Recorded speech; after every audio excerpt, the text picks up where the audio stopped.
c'est chaud. Rappelle-toi un commandant face à un Yonkou. Ouais, non, mais je sais, mais on en a parlé de ça justement. C'est un commandant face à un Yonkou. Il peut se faire one shot, mais s'il est sur ses gardes, il se fera pas one shot. Genre par exemple, Kid, il peut se faire one shot par Shanks, mais Zoro, il se fait pas one shot par Kaido. Et Big Mom, même les deux en même temps. Pourquoi? Parce que Zoro est sur ses gardes. Donc c'est pour ça que commandant face à Yonkou, effectivement, le rapport de force est très très grand. Mais par contre, ça se peut aussi qu'un commandant peut faire de légers dégâts, tu vois.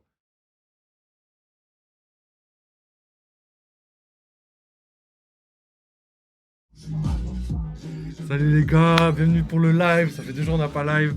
Donc là on est reparti pour faire un petit live discussion-réaction. Du coup salut à Padre, hein, toujours Alt, toujours fidèle au poste. FC chômeur, hein, on a vu, on a vu. Du coup, si t'inquiète pas, 1 heure. 1 heure le live va durer 1 heure. DVM, ouais, comment ça va? Ça va et toi, ouais, ça dit quoi? La forme? Est-ce qu'on ferait pas la petite debunk de la vidéo? Donc je l'ai absolument pas regardé. Là, j'ai absolument rien fait pour ce live. Franchement, on va être chill, détente. On va analyser tout ça et on va voir comment ça se passe. Je crois qu'il y a beaucoup de gens qui ont sorti des vidéos là. Donc en vrai, on peut analyser tout ça. Je vais aller checker là en même temps. Luffy contre les amiraux, les rapports de force dans One Piece. C'est qui a fait la vidéo? C'est le Mont Corvo? Allez, c'est parti. Allez, c'est parti. Mon Corvo, One Piece. Allez, en plus niveau des amiraux et tout, eux je pense qu'ils sont pas pro Yonkou. Donc je pense qu'il y a moyen qu'ils pensent que les amiraux ils sont plutôt faibles. Ok, donc là je vais juste couper la musique. Voilà, et là let's go les gars, faut baisser le son de la musique. Ouais, t'inquiète, je l'enlève direct. Là je mets juste grand écran. Et wesh, la caméra arrête pas de bouger. Voilà, donc je vais juste monter ça parce qu'en fait là il y a le chat. Et puis c'est parti, hein. Alors petite analyse. Oh, pour toi, à la fin du chapitre là, Luffy, quand il a peur de quelqu'un, pour toi c'est pas Kizaru mais c'est le Gorosei, alors que littéralement le chapitre s'appelle l'amiral Kizaru. Mais Luffy il va avoir peur de Kizaru, le mec qui a battu Kaido en Gear 5. Si, on s'amuse bien, mais juste peur de Kizaru et pas du Gorosei. Non, mais... Déjà ça commence bien. Les deux ils sont pas d'accord. Et moi je pense pas que c'est le Gorosei. Je pense que le Gorosei, vas-y, il a pas montré sa puissance et tout. Je pense que c'est Barbe Noire, wesh. On le voit pas arriver. Lui, Oda, il aime trop faire la surprise.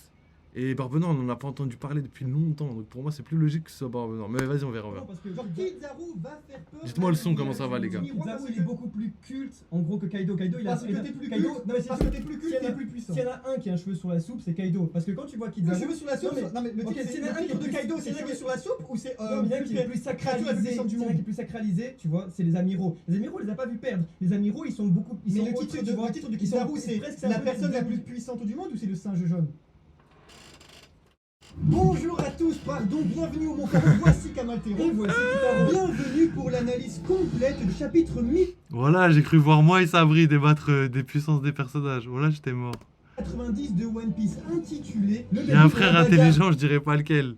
T'es un enfoiré, je sais de qui tu parles en plus. Amis, on va parler du singe jaune, de son arrivée, il a peur de rien. D'ailleurs, lui ne travestit pas ses idéaux. Il le dit même à Saturne, il n'a pas peur d'aller au front. Du coup, on va parler de bagarre, mais on va aussi parler d'Elbaf et de mystère. Pourquoi Bonnie a changé de comportement? Si vous pensez avoir loupé des détails très importants dans ce 1090e chapitre qui regorge de détails cruciaux pour la suite de One Piece, que ce soit la mise en scène d'Eiichiro Oda ou son écriture, on a fait des ponts d'il y a plus de 20 ans pour tout vous expliquer. Alors n'hésitez pas à nous rejoindre, à vous abonner à la chaîne, à faire comme Luffy, à mettre un giga pouce bleu sous cette vidéo, à vous abonner et à activer la notification, c'est ce qui nous encourage le plus. Vous êtes prêts? Il est l'heure de parler de rapport de force, du poids de la menace dans One Piece, d'une île de géants, c'est normal, il y a des géants, et surtout d'une Bonnie qui a un petit peu trop changé de comportement.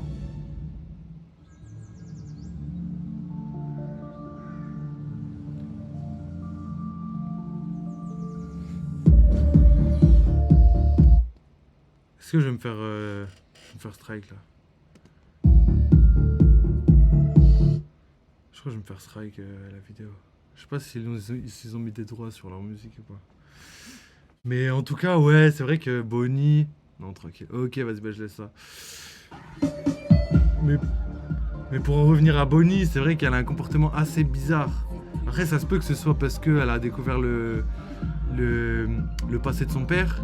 Mais d'un côté, je me dis que c'est possible que ce soit Katharina Devon qui a pris la possession du corps. Ça a l'air logique parce que Oda, c'est son cheminement, tu vois.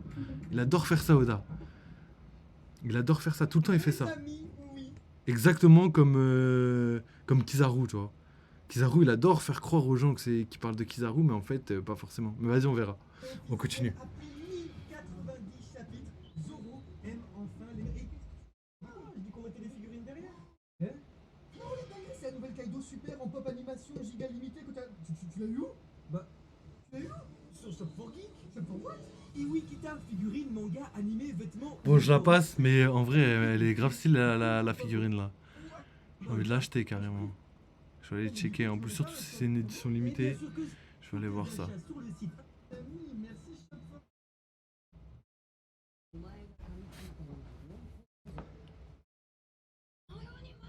Je vais remettre le son.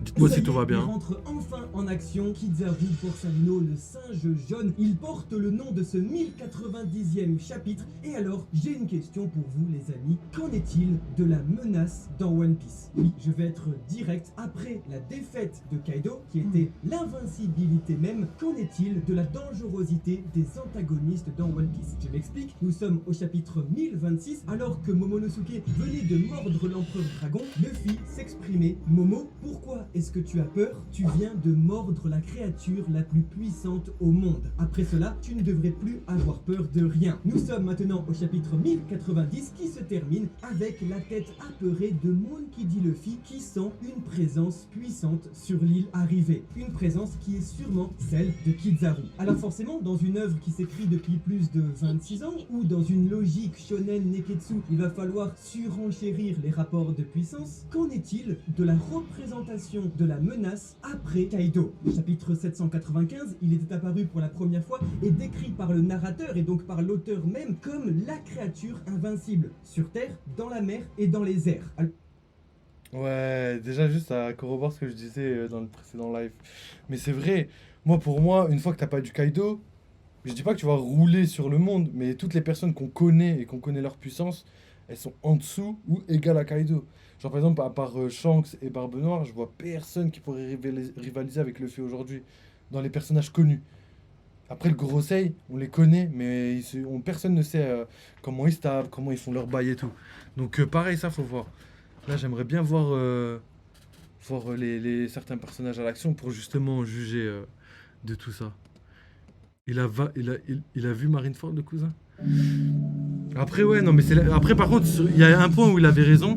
Ouais, normalement, ça, je devrais plus avoir de pub, ça. Attends, je vais checker un truc vite fait. N'hésitez pas à me répondre en commentaire. La voici. Comment, après 26 ans, et surtout après la défaite combinée de deux empereurs, et donc de Kaido et Big Mom, est-ce que Eiichiro Oda va réussir à instaurer une véritable atmosphère hostile dans One Piece? Comment faire peur à Monkey D. Luffy? Post-Kaido et Big Mom, Oda, il a fait travailler la défaite à l'extérieur de l'équipage au chapeau de paille. Kid s'est fait déboîter, Law il s'est fait déboîter, Garp se fait déboîter. Vous voyez, la défaite est omniprésente. Qu'en est-il de la défaite chez les Mugiwara? J'ai l'impression que plus tu as de screen time du coup dans One Piece, plus tu es puissant. Kaido, bah voilà, c'était cool, mais les lecteurs ils sont pas très attachés. Vous prenez Barbe Noire et vous vous dites, Barbe Noire lui ça va être un antagoniste très important parce qu'il est vieux quand même. Vous prenez le Gorosei et vous vous dites, ouh loulou, prenez Mihawk et là vous pouvez être sûr et certain que ça va être un des individus les plus puissants de tout One Piece. Prenez Monkey, c'est la même chose.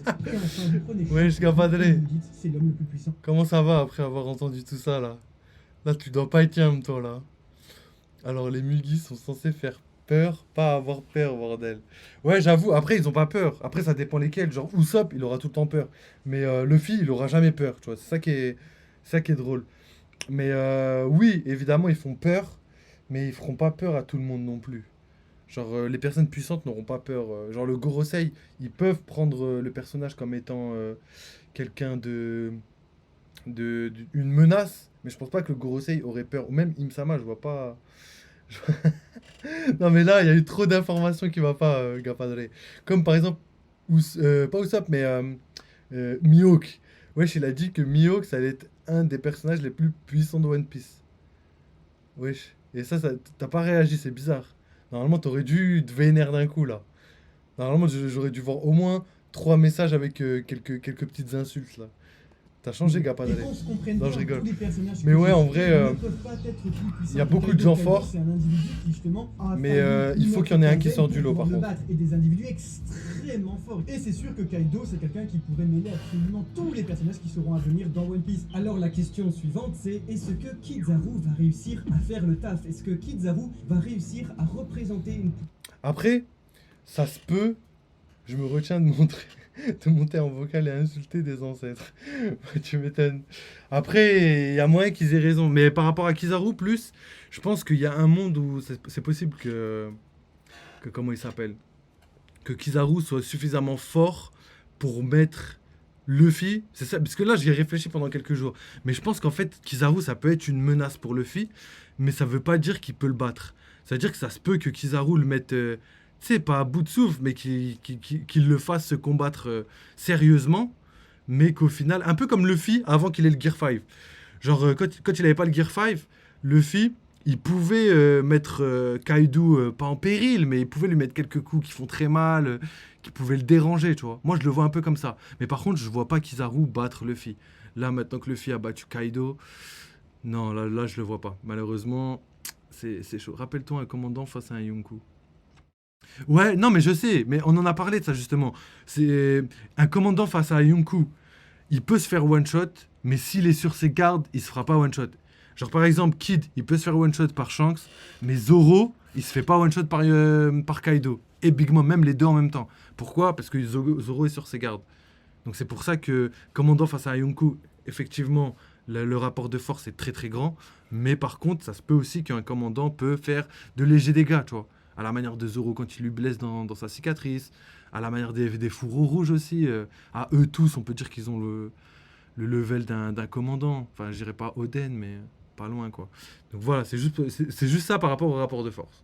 Ensuite, de menaces que on continue un Kaido peu. a liées à Big Mom. Les amiraux dans One Piece ont été beaucoup plus sacralisés encore même, je trouve, que les empereurs. Parce que c'est des personnages, comme disait Kitaro avant, qui apparaissent dans le manga depuis bien plus longtemps. Sauf pour Shanks, bien évidemment. Eux, les amiraux, ils n'ont jamais perdu. Ça a toujours aussi été les demi-dieux de la marine. C'est des mecs, surtout les OG. Voilà, surtout que Kizaru, Aokiji et Akainu, pour les lecteurs, Akainu, c'est quelqu'un qui est extrêmement redoutable. Pas Oui et non.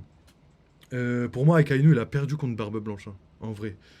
Pour moi, clairement, Akainu a perdu contre Barbe Blanche. Après, évidemment, il s'est relevé après et Barbe Blanche est mort. Mais en 1v1, là, le petit 1v1 qui s'est fait à Marineford, Akainu, frère, il n'y a pas de débat, là.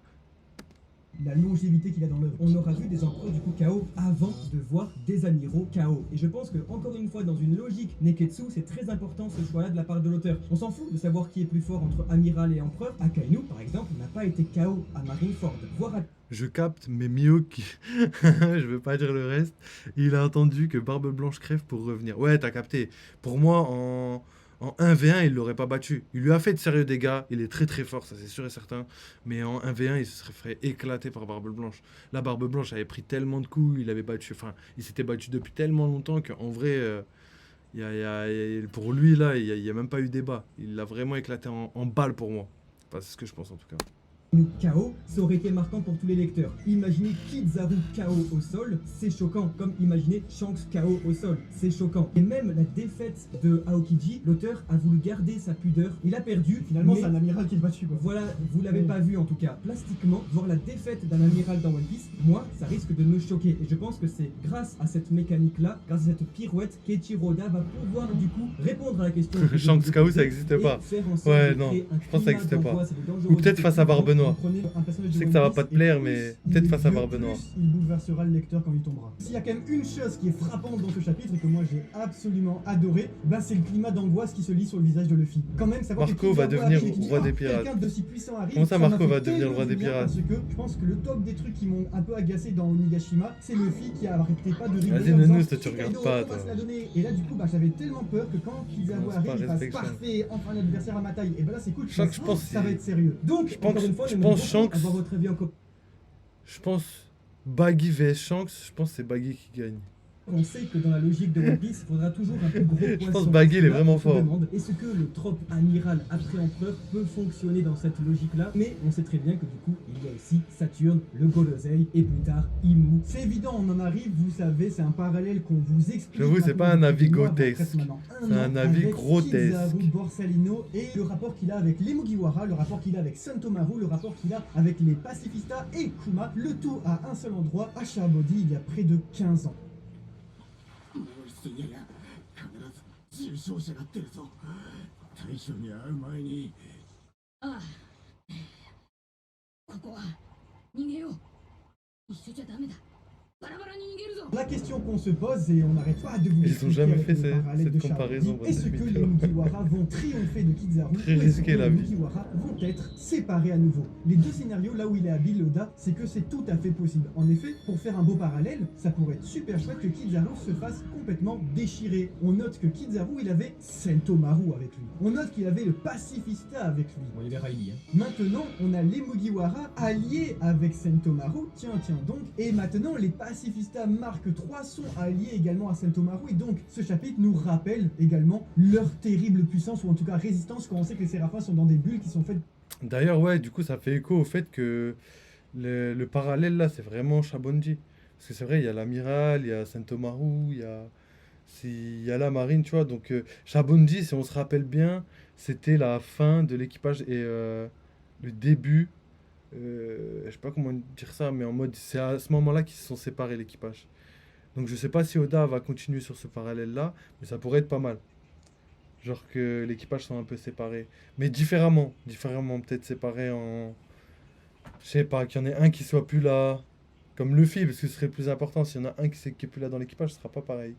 Ou sinon, que ce soit des groupes qui aillent sur différentes îles. Et qu'on voit différentes îles en même temps. Ça pourrait être pas mal. 50 €, les Mugi vont soulever un amiral et ils vont refaire un procès d'Oda. Ça se peut. Après, moi, ça m'étonnerait pas que l'amiral se fasse soulever, mais je pense vraiment que c'est pas le moment.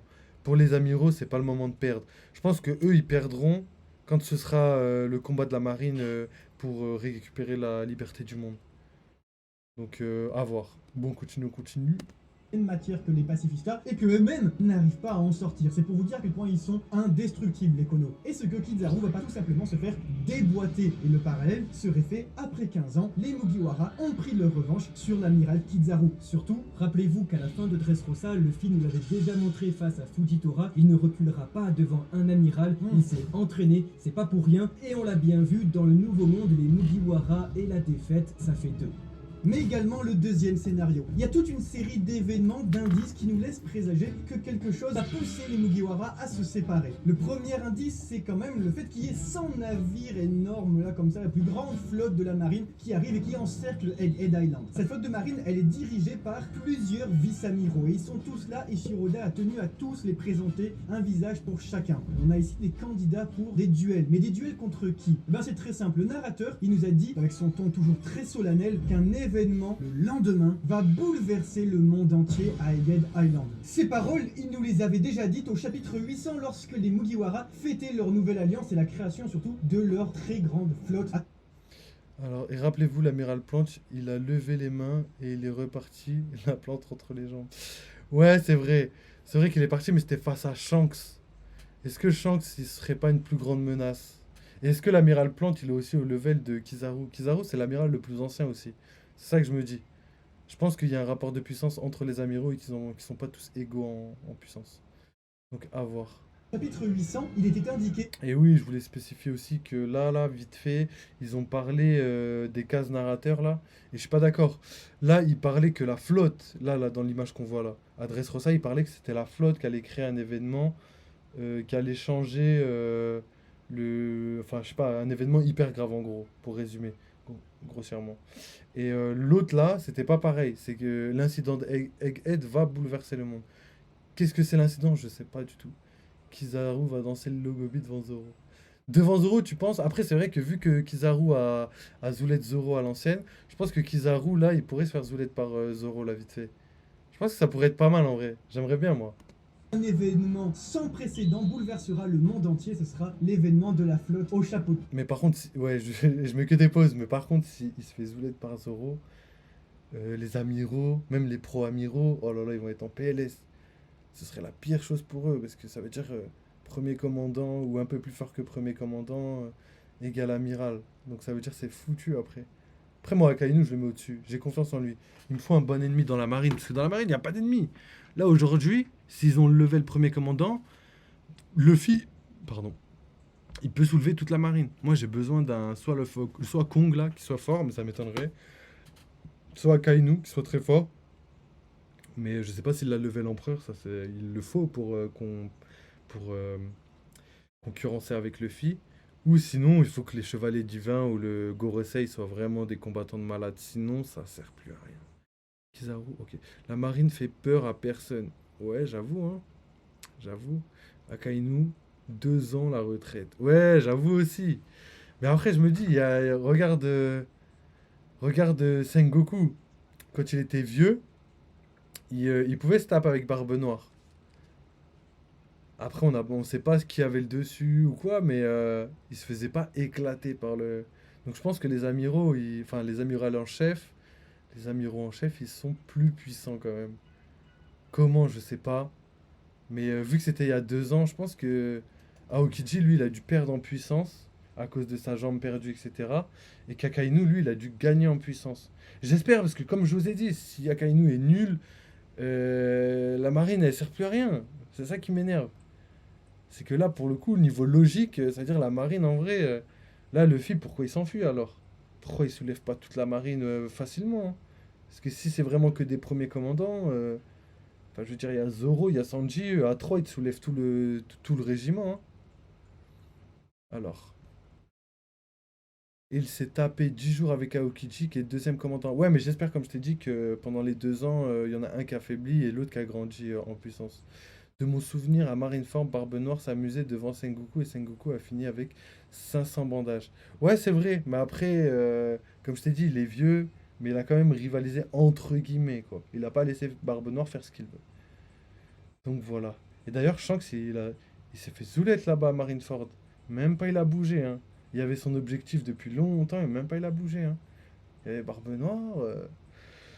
Voilà, Shanks, il est pas ouf en vrai, hein. Moi je croyais qu'il était fort, mais en fait c'est un peu une zoulette, hein. 58 ans à Kainu, va pas progresser, faut rester logique. Non, mais je suis d'accord avec toi. Mais moi je pense que ça, là, cette information, elle est réelle pour certains personnages, mais pas tous. Je pense qu'il y a des gens, ils ont pas besoin. Ils peuvent surpasser l'apogée de leur âge. Je pense que tout le monde, genre Roger, il serait vivant, il serait beaucoup plus puissant. Enfin, pas beaucoup plus puissant, mais il aurait perdu moins en puissance que quelqu'un de lambda. Shanks a dit viens, Barbe Noire. Et Barbe Noire s'est tiré. Après, Barbe Noire, tu connais. Et pourquoi il a pas bougé direct? Il lui a dit viens, mais il avait qu'à y aller. C'est ça que je te disais tout à l'heure. C'est lui, il a pas bougé. Parce que c'est Shanks qui veut Barbe Noire. Barbe Noire, lui, s'en bat les steaks. Lui, ce qu'il veut, c'est être roi du monde. Et s'il faut fuir à chaque fois pour être roi du monde, il va le faire. Il l'a déjà fait avec la marine, avec Hancock, avec. Donc t'as capté. Shanks a dit stop la guerre. Ouais, ouais, ouais, j'avoue, après, il était badass de ouf là. J'avoue que c'était grave stylé.